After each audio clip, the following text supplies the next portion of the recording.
The guy on the bridge about to jump off said, "I'm a Baptist." "What type of Baptist? Northern Baptist, Southern Baptist?" He says, "I'm a Southern Baptist." "Same as me," said the guy who'd stopped. "I'm a Southern Baptist too." And he said, "What type of Southern Baptist?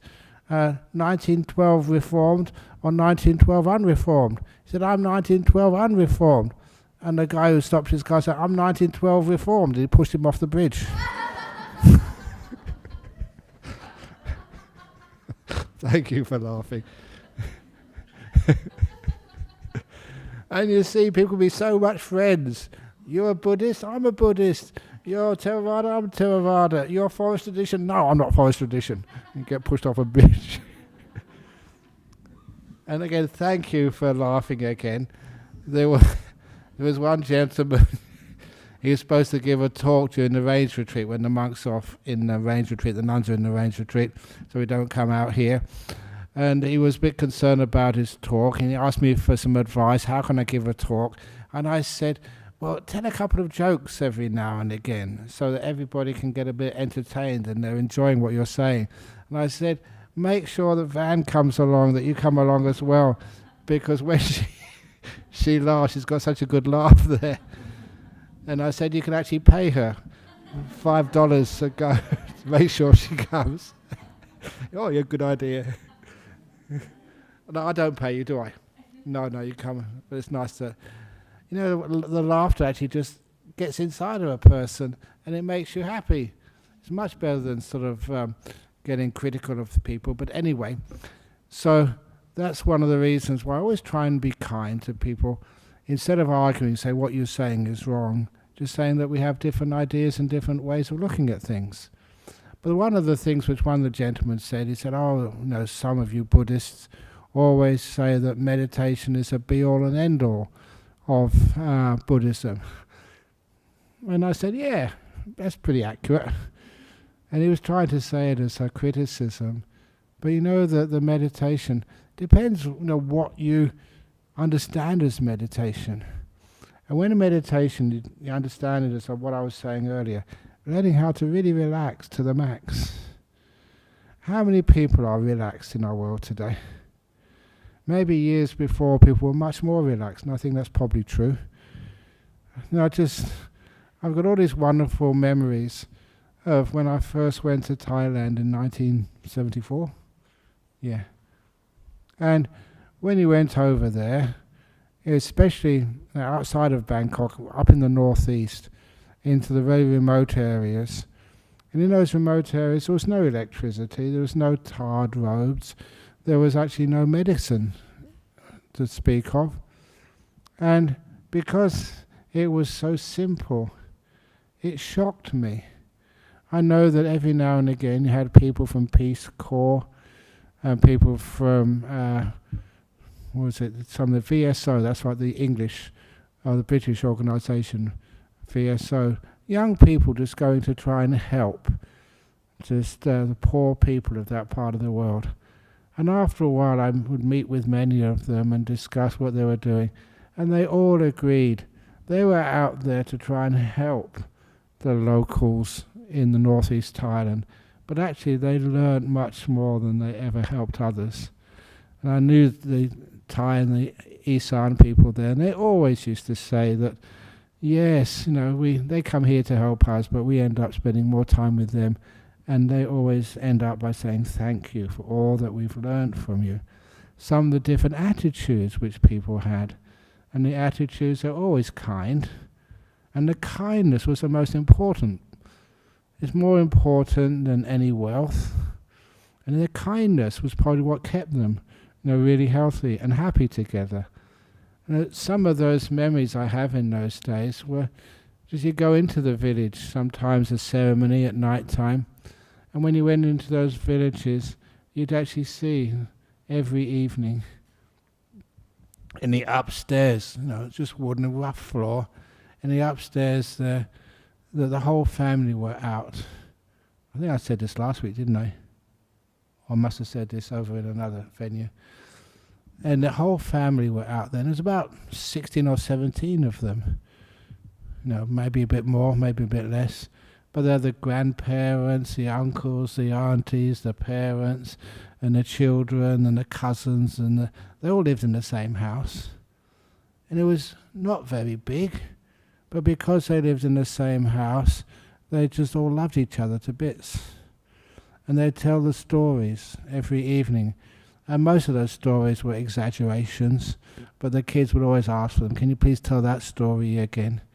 And they were funny stories, and those funny stories were what actually they shared every evening in the village. And I remember the light, there's no electricity in the village. The light, they had a little bowl where they had some kerosene in, and they had a rag which was poked through the top of a toothpaste tube, which made a wonderful wick. And they would light that, and that you could just see each other's faces. They're squealing, laughing, and the kids anyway. And the smoke from that light would keep all the mosquitoes away. I remember years later going there, and people would often say about, in those old days, they didn't have much, but they had each other. They had a lot of love in that family, and a lot of security in the fact they knew each other, and they'd always have a place they could go to. They'd always find food somewhere.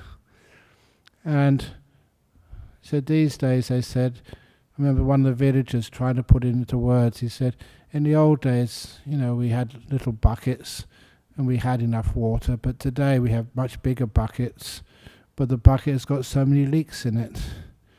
So many ways of, our time and our money just leaking through the bucket because, the times have changed. We have so many other things to do. We don't have as much time. And when they said that, I thought, well, I can understand that. That sometimes when we try and get more prosperous, we sometimes think that that's the way for security, that's the way for prosperity, that's progress. Sometimes I prefer simplicity. So when they said that meditation is the be-all and end-all of Buddhism, yes. When you call it like stillness, not sort of concentration. Many of you have gone to my meditation retreats or meditation classes. When people call it concentration, I thought, oh my goodness, that's terrible. Because that turns Jhana Grove, our retreat center, into a concentration camp. Something you have to do and something you're judged on. Now stillness, how can you judge stillness? If you try and judge stillness, you're disturbing it. So instead of judging it, we just experience it. It's beautiful. And how do you become still? By relaxing. And it has so many benefits in the world when you can take time out to be still, to relax and rest. So much so that if it's done properly, you take some still time for yourself, sort of every day, especially when you're at work. People always seem to get stressed out. And even today, there's not enough people working here, not enough people working there. So if you have got a job, you have to work really hard. Do you? Or is there another way to get lots done without any stress? And of course there is. You've heard me say this before. This was based on one of Ajahn Chah's similes, which are based on Ajahn Chah's simile, but it really works. It's just the, I lost it. How heavy is the cup simile? And I remember just one function which I went to. I think it was one of the Thai functions over in Perth, and there was the local MP for Perth, this is the state parliament.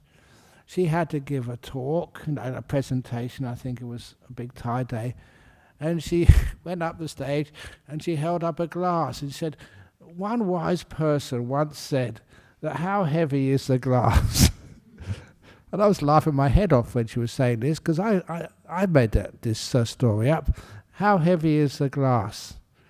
The longer you hold it, the heavier it feels. If you hold it for 2 or 3 minutes, you'll be in pain. 4 minutes, you'll be in agony. 5 minutes, you'll be in a hospital case. and really stupid. What do you do when it starts getting too heavy to hold comfortably? You put it down. Are you being irresponsible to put this thing down? You got work to do. Carry on. No, you're being highly responsible, because once you put it down, you lift it up again after a couple of, it's about 30 seconds. It feels lighter. Try it yourself. Now that's what stress is all about. You don't know how to put things down, to relax to the max, to be still. Because when you are still, your energies come back, especially in your brain and in your mind. And healing happens. Every now and again you see that people who have been abused or wounded or in a serious medical condition, they're putting in forced coma for just an hour or 2 hours or 6 months, not 6 months, sorry, or 6 hours or something. Because when they're not interrupting the process, the healing can happen much faster. Have you ever noticed that? What do you do when you get a cut on your, say, your arm? You put a plaster on it. What actually are you really doing? You're isolating it, keeping you away from it, so it can relax and heal. It heals much better without you. However, what some people do, they put a plaster on their arm. Okay, I'm done the right thing. I put a plaster on the arm. And then they have a look at it. Is it okay now? No. They keep interfering with it. They don't let things happen. They don't let things be. We're always... Why do people do that? It's because, again, their fear. They don't trust when they don't do things. They have to think about it. They have to do something. They have to get involved instead of just letting things happen. You know, for quite a while now, when people actually drive me here, drive me there, sometimes in their cars they have these like Google Maps things. And they're much better than me telling people where to go. If it was me telling people where to go, I'd just say put the brake on, let go, relax. We'll never get anywhere. But it's a wonderful thing. We can trust it. Because we can trust it, we don't have to worry about where we need to go. But then when people don't have those instructions on the Google Maps or whatever, then they turn the radio on. Every now and again, when you're going down the road, you're just going to hear boom, boom, boom, boom, boom, boom, boom. I know the windows are closed in people's cars. They must be getting deaf very prematurely. But why do we need music? Why? And a lot of times it is not because you're interested in that particular song. You just need something to distract yourself. You don't know how to relax. Remember one of our members years ago, she was a teacher. She was working in Broome. And she said the indigenous people would always tell her, "Ma'am, you're walking too fast." I thought it was a wonderful comment here. Do you walk too fast? A lot of times we do. Do you think too fast? Certainly. See if you can think slowly. Sometimes I wondered whether we can develop speed cameras, not for your car, but for your brain, and fine you for thinking too fast. What a wonderful thing that would do. You know, sometimes you think, I even like speaking. Do you speak too much? How many people speak too much? But that's my job. I've got a good excuse. But I remember once thinking about in the Western countries, we always celebrate free speech. And it causes us a lot of problems. I think speech should never be free. We should tax it. Imagine taxing speech. Who would be paying the most in taxes? The politicians. They really know how to speak a lot. And so when we tax the politicians, so no free speech anymore, speech is always taxable. I got that, remember that idea because I saw something in the news, but they're going to tax cows for burping too much. That's true, I'm not making that up. That was either in New Zealand. Cows and sheep are going to be taxed, or rather the farmers who own them, because they burp too much. and that's bad for the environment. And I'm going to get taxed as well because I eat too many baked beans. So the BSWA is going to be paying for that. But anyway, the whole idea of like thinking so much, where does that actually get you? Imagine being still, being peaceful. Number one, you know how to relax. And you get more things done in your life. Those people over in Thailand didn't think that much and didn't have much, but they had happiness and they have the love, the joy between themselves. They knew how to relax a lot. And that's one thing we've basically forgotten. We're all tired because we work too much. We injure ourselves because we're not aware enough and we're too tired. Remember those stories of little babies, young people who fall out of balconies 3 or 4 stories up and they have no bruises on them afterwards because they're relaxed. If I fell even a little bit, I'm going to fall, I'm going to get hurt. And you will get you will get hurt because you tense up, you don't know how to relax. So little by, well, I mustn't say little by little again, I said it again. So as we meditate or understand it's about stillness, relaxation, how does stillness and relaxation work? Only through kindness. You're kind to your body. You know the word of kindness, again, it's hard for people to understand what it means. So many of these words we think we know, but can you really be kind? Can you be kind to yourself? Obvious thing, it'd be wonderful to be kind to yourself. How to be kind to yourself?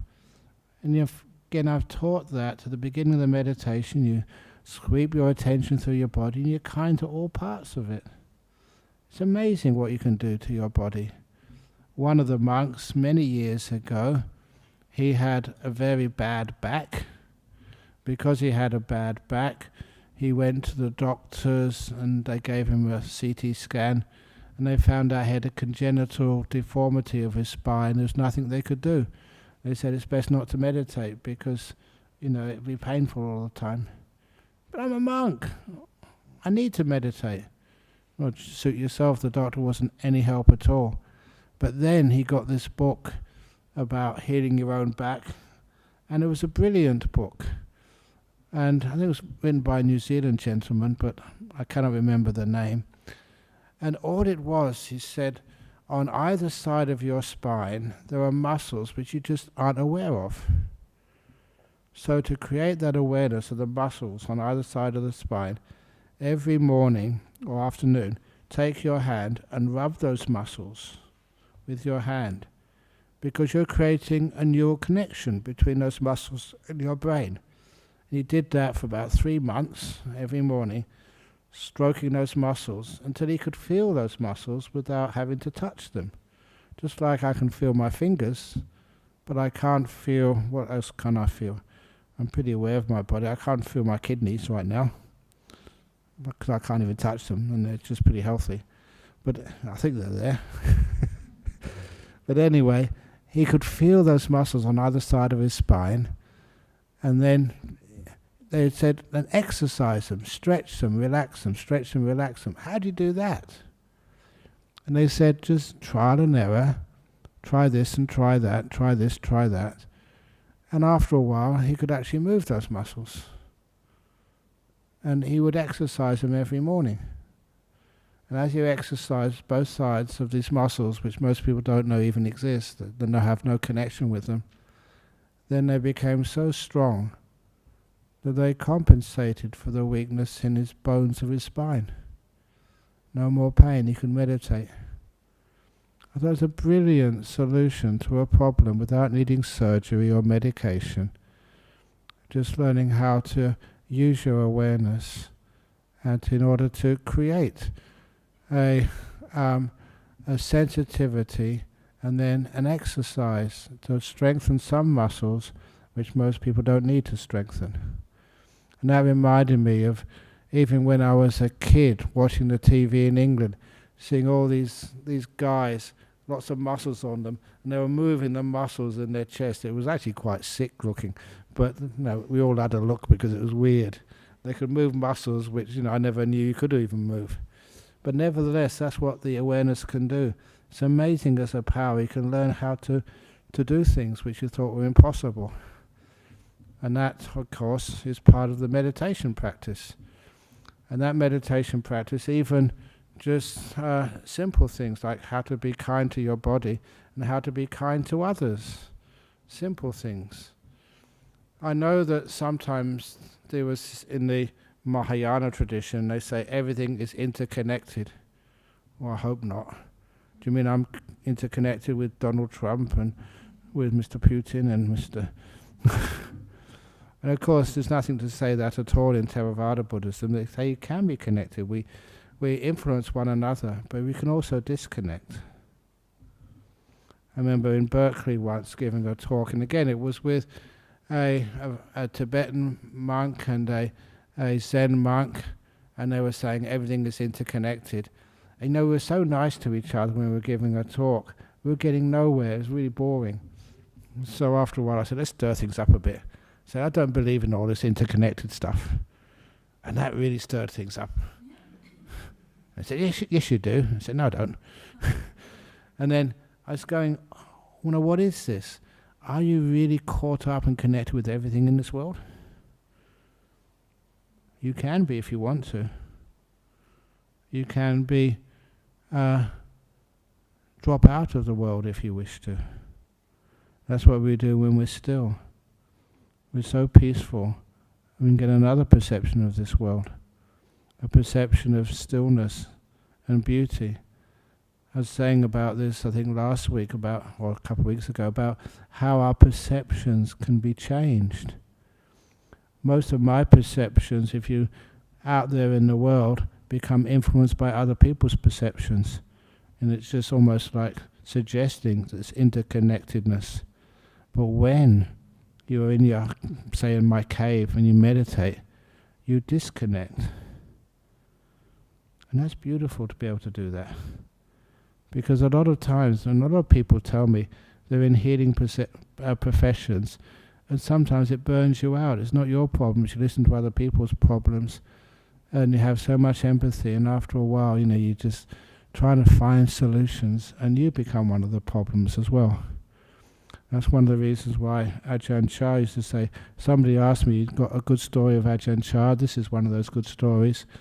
He actually said that eventually he knew that I'll be a monk for a long time, later on in your life you'll have many people coming to you with all of their problems and asking for solutions. And you may have a good solution one day, maybe next day you haven't got a solution, but you have a lot of people asking for help from you. So you said when people do ask for help, you have to imagine that you are a rubbish bin, a dustbin, a trash can. And you have to accept everybody's trash. That's my job as a monk. So a lot of time you come to the temple and you tell me all your trash, all the problems you have, sicknesses, unfair stuff happens, all the difficulties in this world, the COVID, you can't go and see your parents when they're really sick, all this sorts of stuff. And you've got to be kind, compassion. How can you do that? Wherever I go sometimes even on the aircraft, sometimes you go there, you've had a busy day, and you've been giving talks or retreats somewhere else, and then you get tired.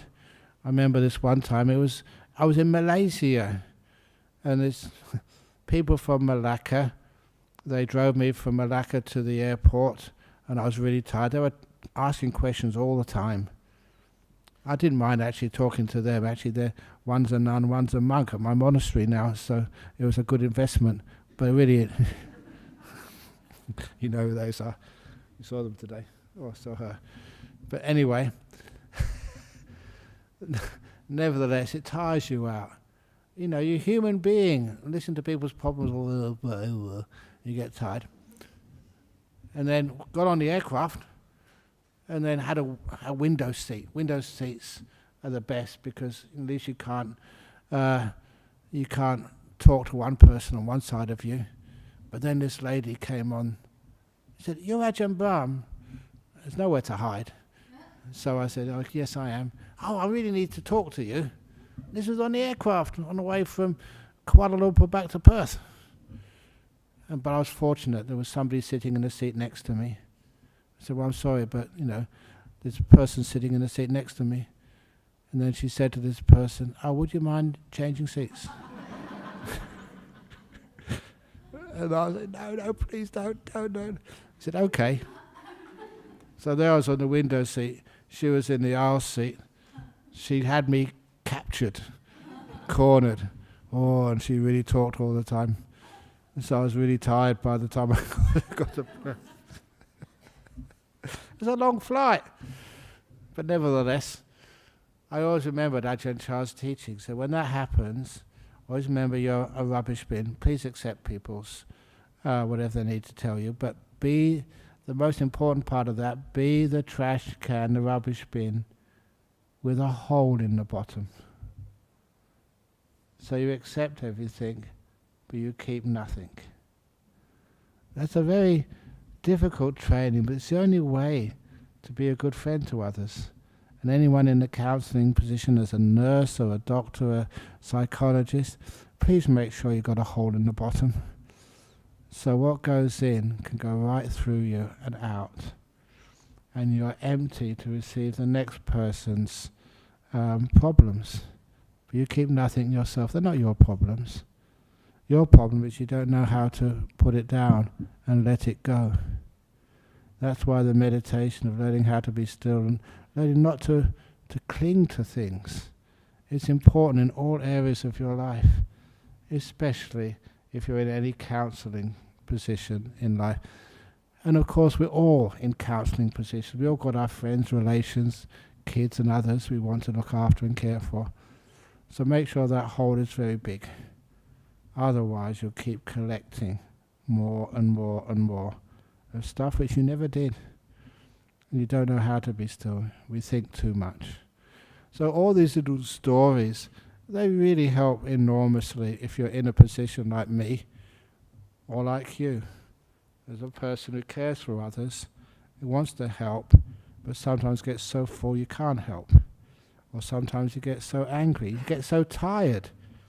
That's when you don't know how to put things down, you get so exhausted that the brain doesn't work anymore. I was a school teacher for 1 year after I graduated, but the only reason I was actually being a school teacher was one of the reasons why I became bald. All those kids who made you tear your hair out.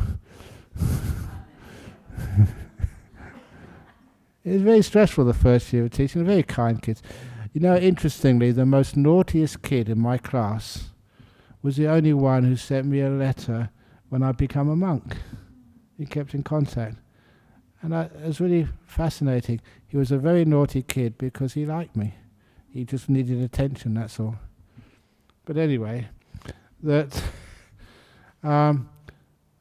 you realize that you're trying to be kind, but sometimes people get frustrated and they get tired and they can't be innovative.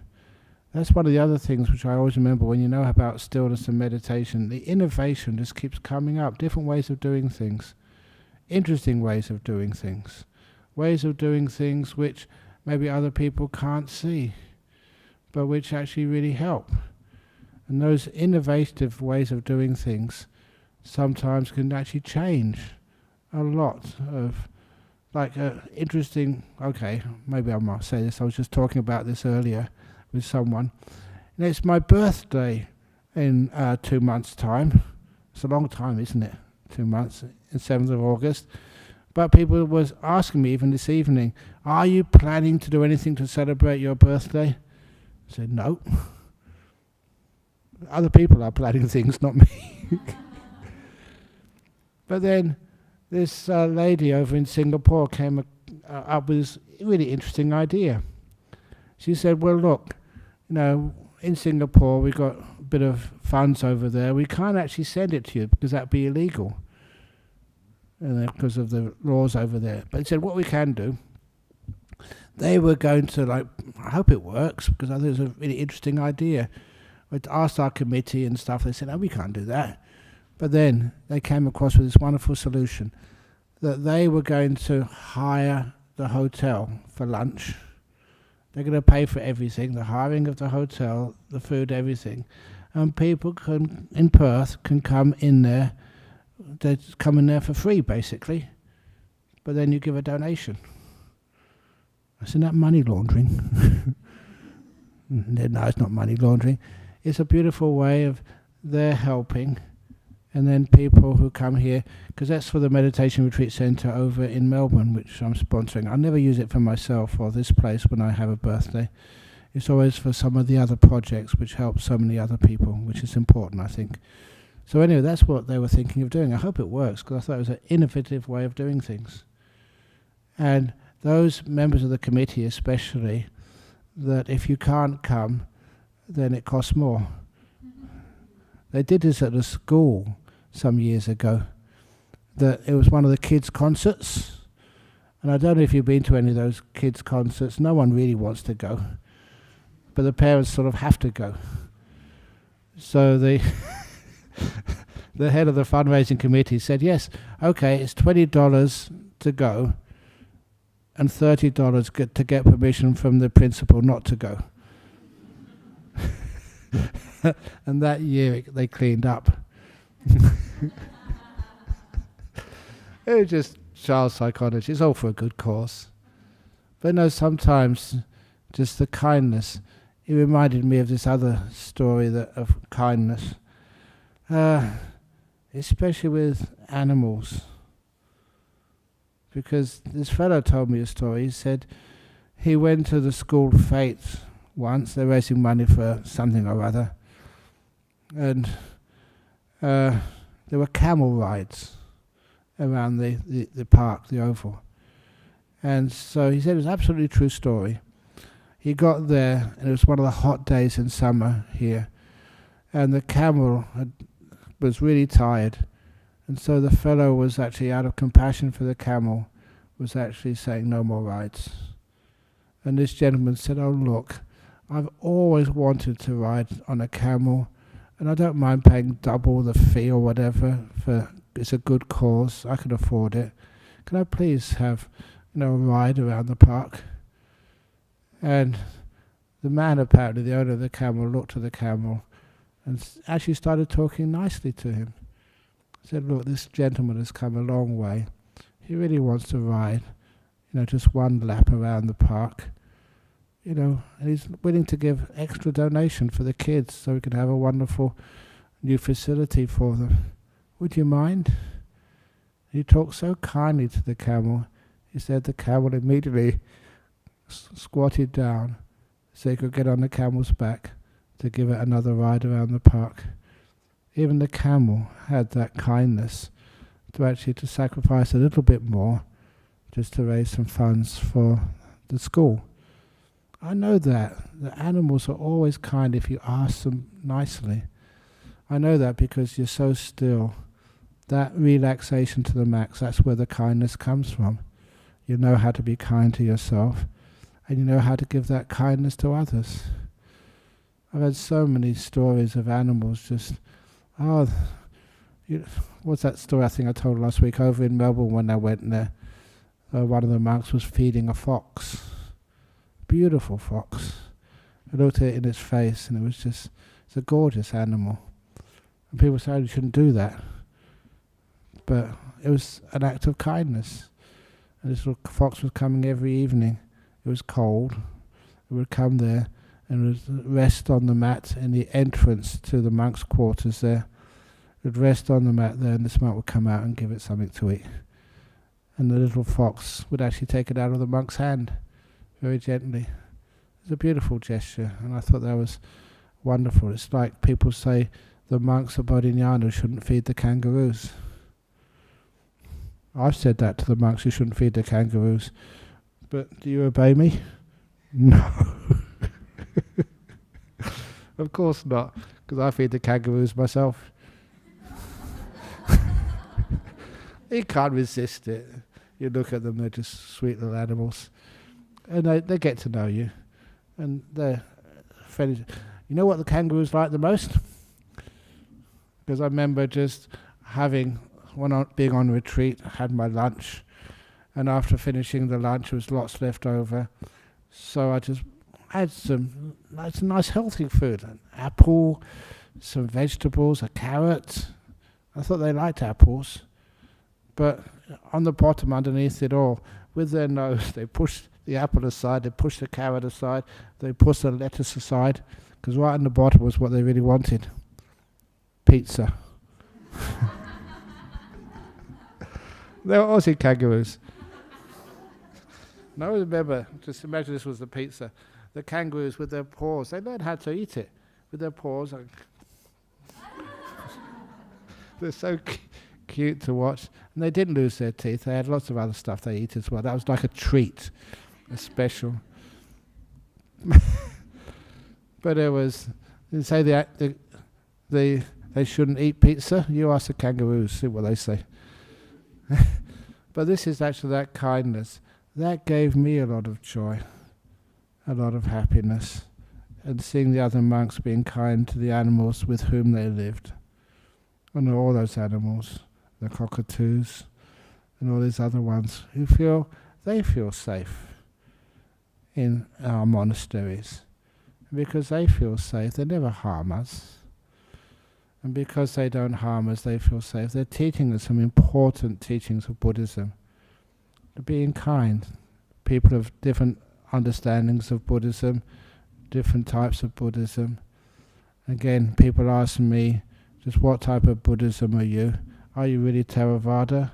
Because you act, I said, there's one of these nuns many years ago. She was a wonderful nun. And she was a Mahayana nun from Taiwan. And she said, I said, are you a bodhisattva? And he said, I'm supposed to be, the selfish ones, the ones on the path to Arahat ship and stuff like that. And I said, but look at you.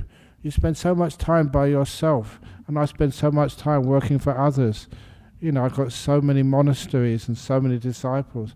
Who's the bodhisattva? And she admitted, okay, you are. Ajahn Brahm. Bodhisattva just means someone who's kind, who sacrifices themselves for others. But sometimes you think about the idea of an enlightened being is selfish by leaving the world. And that does make no sense to me, because the more you develop your meditation, the more the self disappears. As I often say to people on retreats, and even here, that you are disappearing, you're vanishing. Your sense of self is totally disappearing. It's one of the reasons why that lovely cartoon we had at Jhana Grove, I Want Happiness. You remember that one? I mention it a lot because it's a great cartoon. I want happiness. 2 mistakes. Number 1 mistake, I. So scrub that out. Want happiness. Second mistake, want. You take those 2 words out of it, what's left? There you go. That's the solution. I want means no happiness. Get rid of those 2 things, and that's all that's left. Happiness. And that's a very deep teaching. Simple, but that's why I liked it. It was just right on the point. So as we develop our meditation, our relaxing to the max, how can you be relaxed when you want something? That's what causes you tension. I need a better job. I need better pay. I need a better partner. I need a better seat in the Buddhist Society of West Australia on a Friday night. I need to have personal air conditioning. I need to have better seats. What do you want? When you want, you can never find happiness. And the wanting comes from the I. That's what the I does. It always wants things. I always remember that when people used to say, all I want is like a nice home. Would you like a nice home? If I could give you a nice house to stay in, would you be happy? You'd be excited, but you won't be happy. You can always get a bigger home. What about a nice job? A nice job as a mattress tester.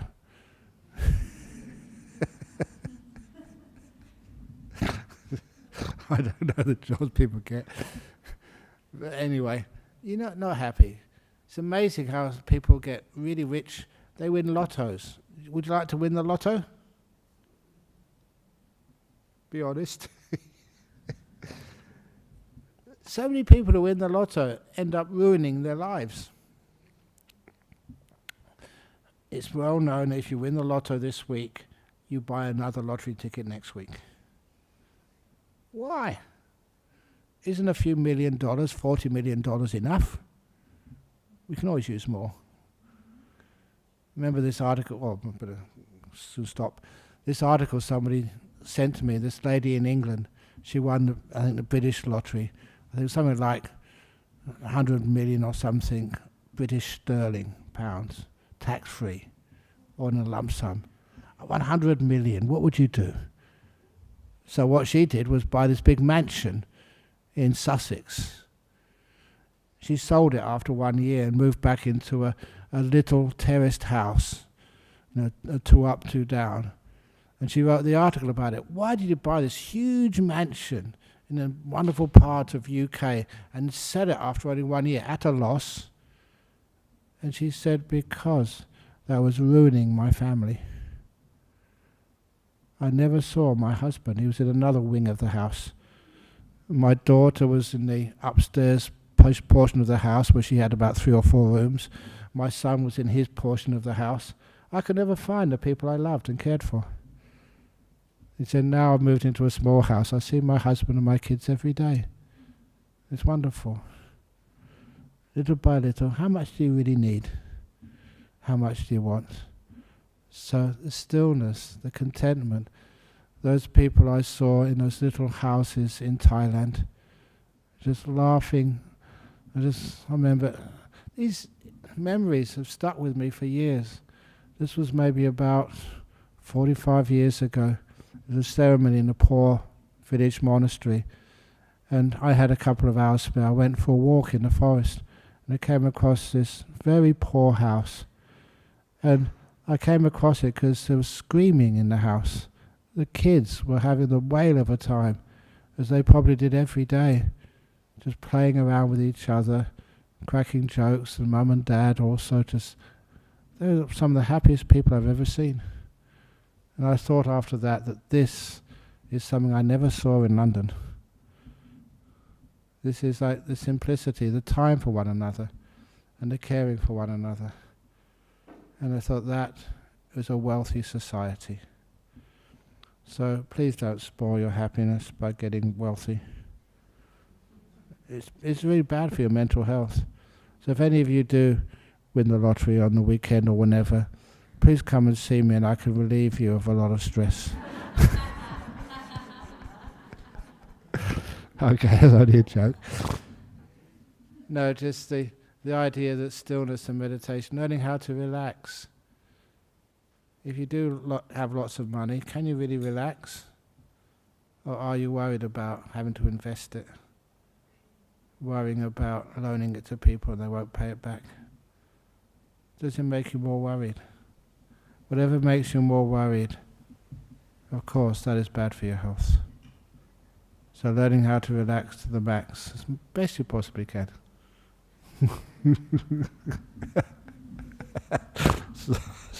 So when people take photographs, I can't help posing. Why not? Anyway, so that's just how we can live a very peaceful, happy life. And that's what meditation is. Learning how to let go and be still and to enjoy. The happiness which comes from meditation is immense. And you can see beauty in things which you thought you'd never see. It brings happiness. Simple joys of life. Okay, I've talked over much again. Should tax me tonight. So any questions from the audience first of all? Oh, do they after the finishing of the talk? Sadhu, sadhu, sadhu. Sadhu, sadhu, sadhu. Excellent. Okay, there's a question over there. Yeah, what have you got?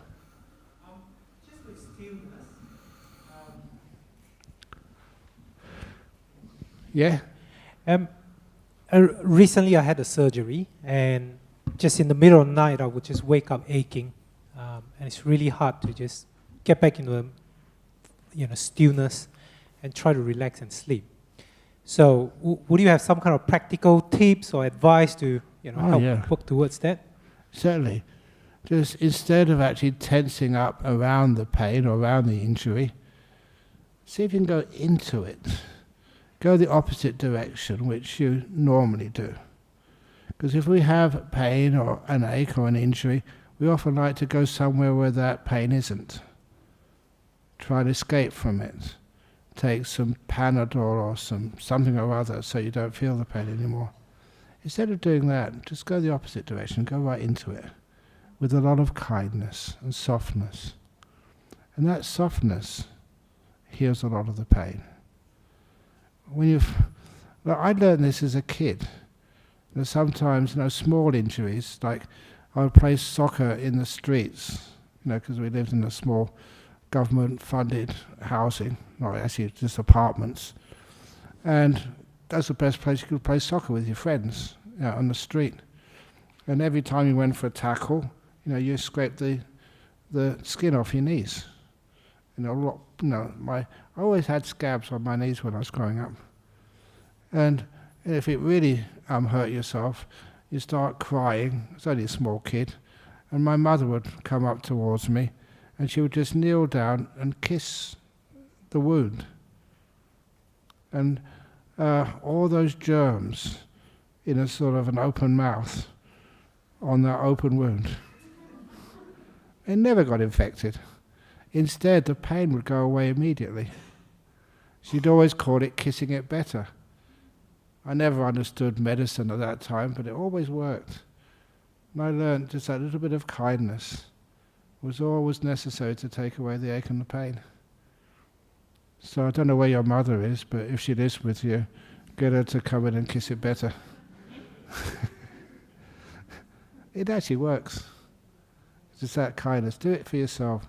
Just feel that and just be as compassionate as you possibly can to it. You'll be amazed sometimes how it'll be really aching, and then after a minute or two it's just gone.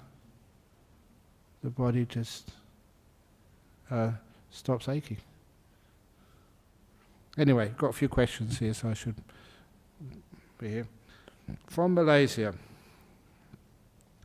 Dear Ajahn Brahm, I'm always worried about my end-of-year medical examination. I always tell myself that I'm not good enough and feel that I did not do my best. Could you help?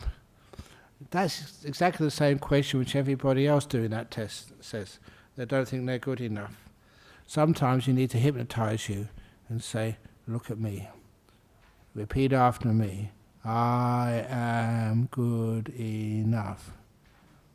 Am I good enough to be a monk?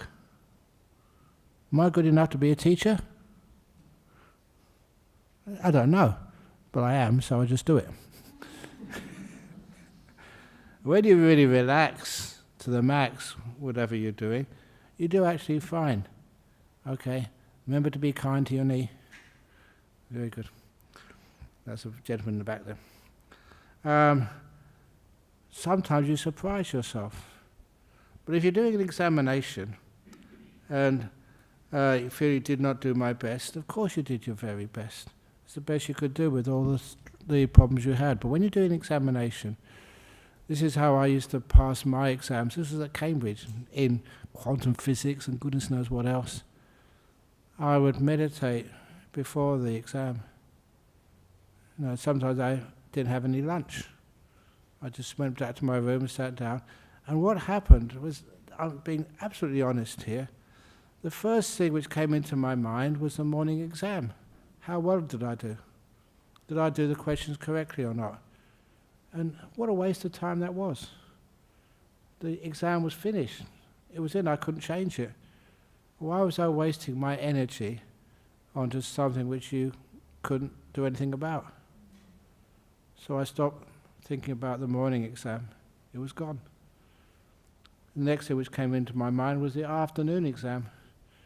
Should I do some more studies? And I tell many children this. In my experience, every time I studied something an hour before the exam, it never ever came up. It was again a total waste of time. And the reason a few of you are chuckling, because it happened to you as well. So I stopped thinking about the afternoon exam. And that was really fascinating, because then I came into this moment and I noticed I was actually shaking, physically shaking. Because this was like big exams. And I'd really put everything into the morning exam. I was tired. And I never noticed those nerves. But then when I could notice my body, it was pretty easy to settle those nerves, to relax, to max my body through awareness. And then the last thing I noticed was how tired my brain was. Just done a 3-hour exam on quantum mechanics or astrophysics of the galaxy.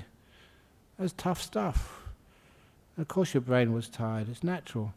But as soon as I noticed my tired brain and just left it alone, energy came up again. And the afternoon examinations, this was the final exams at Cambridge. And my friends told me this, and they never told me at the time. They said I was smiling, the only student smiling in the afternoon exams. They thought I was cheating. I said, no, I'm not cheating. Well, maybe, meditating. But of course, I also taught that. You can check it out at Carmel School, the Jewish school here in Perth, a few years ago. The chaplain there at the time, Rabbi Moshe Bernstein, who was a good mate of mine, he invited me there for the day. And I taught the kids exactly what I just said. And a few weeks later, I got a nice letter back from the principal. That year, they got the best school in West Australia, Year 12 exams. So he said thank you. I was really quite happy with that. Anyway, so don't need to be worried at all. From Popin in Australia. Very much, Ajahn Brahm, I have a mature meditation practice. However, during times of life stresses, the traumatic experience of the hand of my father surfaced. He continues to be partially in my life. Can you please offer some advice? Please, if he's caused you trauma, and he's not causing you trauma anymore, you're safe now, then make sure that you forgive him. Really full-on forgiveness. You say, well, I can't do that. Why not? I was telling somebody a few days ago that story of the Truth and Reconciliation Commission in South Africa. And I always get a bit teary when I say this, so please forgive me. Because it's a beautiful story. A South African police officer was confessing how he tortured and killed a black African ANC activist. ANC, that's Nelson Mandela's group. And that the rules were, if you were honest and told the truth, then you had amnesty. You could walk free.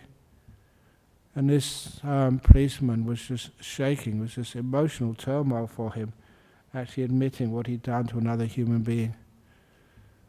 And the black African's wife was in that court listening. The first time she had heard what happened to this man she loved and married, the father of her children, who just disappeared in the middle of the night.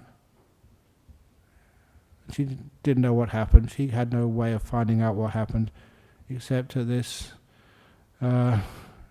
Reconciliation Commission. And of course this soldier was just shaking in fear and guilt. And when his testimony was over, his wife leapt over the barrier separating the accused from the other people in the court. She was very fit and fast, and avoided the 2 or 3 security guards and went straight for the man and gave him this huge hug and said, I forgive you. But she could do that. Why can't we forgive someone who's hurt us? That police officer tortured and killed her husband just for no reason or another other than politics. And she could forgive that, and she did. And so, can't you forgive your father? Don't know why he did that. Make sure you're safe now. Just, if you can forgive, a lot of that pain is gone. And the trauma is really weakened. It's basically, as one person said, who was one of the twins of a girl who was in Auschwitz, because she was a twin, her twin sister was experimented on, and so she died, but this twin survived. She found out one of the doctors who had performed these experiments on her sister, and amazingly she told the doctor to meet her in Auschwitz, and the doctor obliged. I think he was so scared. But anyway, when they met in Auschwitz, this girl forgave him. Said, all those things you did to me and to my sister, you're forgiven.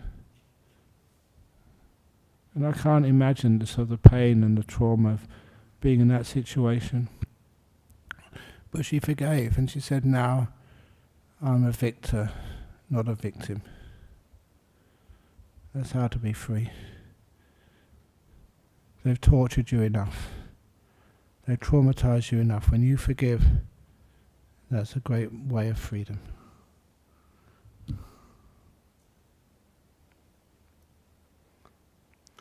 From Karata next. How can we break away from the craving of technology, social media?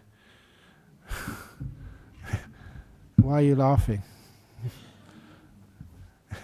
Are you caught up in that too?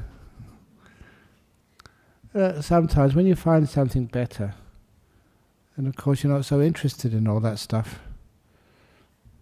This is one of the reasons why just a bit of meditation, a bit of kindness. It's much better to talk to people than to WhatsApp people. If you think it's much better to just contact each other on social media, then why don't you all stay at home? And this is all broadcast live on the internet. Why do you actually come here? Isn't there something different to hearing and seeing a live talk than actually seeing it recorded? Of course there is. That's why you come all this way. You park, you walk through the rain to get in here, and you sacrifice so much more by having it live. I don't know, even young people, what musicians do they like? Would you rather see Taylor Swift? Is she still popular? Okay. I don't know. But you'd rather see Taylor Swift live or see her on a screen? If Taylor Swift was invited here during the rains, would you come? Would you think, no, it's too cold, no, the parking, I'm a bit busy this evening? You stop everything because it's important to you. The live performances are much more feeling, not just vision. You get much more input from that. It's one of the reasons why those are the arguments. This is sometimes I think would be wonderful if, like Zoom or the internet was a little bit more powerful. Then I would never need to leave Bodhinyana Monastery. When you die, I didn't need to go to the funeral, do it all on YouTube. When you get married, you don't need to actually invite your partner who may be living overseas. You can get married on the internet. Would that work? No, of course it doesn't work. It's not close enough. It's not human enough. It's not real enough.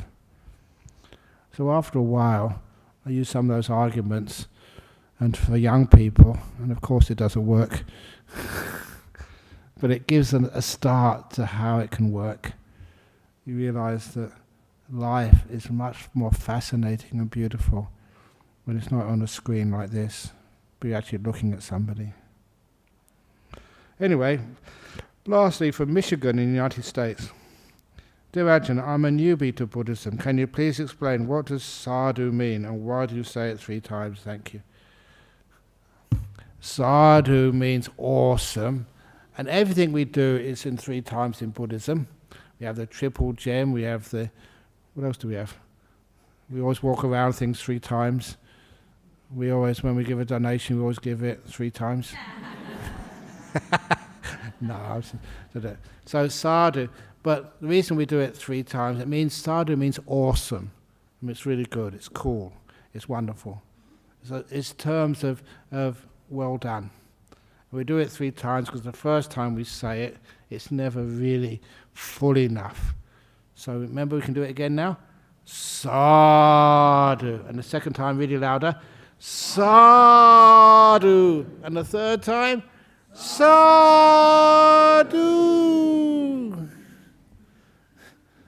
That actually feels better. You're smiling now. Because it's the end of the talk, that's why you're smiling. No, it's more than that. So sadhu means awesome. And I give it a bit more energy than most monks at the end because that's a beautiful way of ending a talk. You know, joy. At the end of a good concert, if ever you see Taylor Swift, at the end of her concert, just put your hands up and go, sadhu, sadhu, sadhu. It's a much better way of ending. Okay, so now we can pay respects to the Buddha 3 times, and then any questions, come up and ask them.